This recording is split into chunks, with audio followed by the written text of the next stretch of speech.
I'm recommending today A Monster Calls. That Spanish director J.A. Bayona is very talented will be confirmed by anyone who's seen his horror film The Orphanage, or The Impossible, in which a British family holidaying in Thailand is literally swept up by the destructive Boxing Day tsunami of 2004. His new film is, like its predecessors, a film about a family in crisis.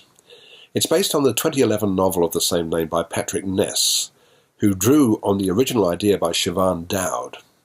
Dowd was terminally ill with breast cancer when she conceived the premise of a book about a child coping with the death of his mother, a premise artfully developed by Ness after her death, with illustrations by Jim Kay, whose concepts influenced the visual style of Bayona's film.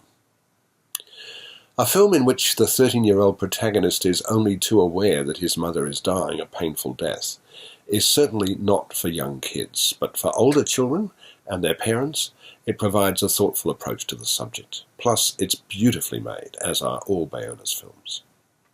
Conor O'Malley, Lewis McDougall, lives in a small English village with his mother Lizzie Felicity Jones. His father, Toby Kebbell, is living in Los Angeles. Conor adores his mother, and her illness is deeply troubling for him. The stress he experiences finds its way into his dreams. He has recurring nightmares of an earthquake that destroys the nearby church and graveyard, and he's unable to save his mother from falling into the abyss created by the disaster. One night he experiences a different kind of horror. A giant yew tree that he can see from his bedroom window comes to life. The tree monster, voiced by Liam Neeson, is not exactly frightening. He's a solemn, imposing creature who thereafter arrives every night at exactly 12:07. Why this specific time is something we learn later.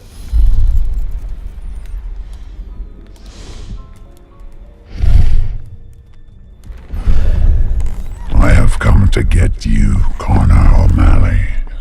The tree monster promises to tell Conor 3 stories, after which Conor will tell one of his own. Each of the stories, depicted via animation, redefines the norms of what's good and what's bad. In the first story, there's a wicked stepmother who kills her husband, the king. Her stepson, the prince, is in love with the farmer's daughter. But all the conventions of the fairy tale are upended in this and the other 2 stories told by the monster. For this delicate and emotionally powerful film, Bayona appears to have fallen under the influence of one of the greatest films ever made in Spain, Victor Erice's The Spirit of the Beehive, made in 1973. That film too involved children frightened by a monster. Bayona uses special effects with great skill, but A Monster Calls is nothing like the effects-driven movies that fill our cinema screens these days. It's a small, almost delicate film that will richly reward those who connect with it. I'm giving it 4 stars.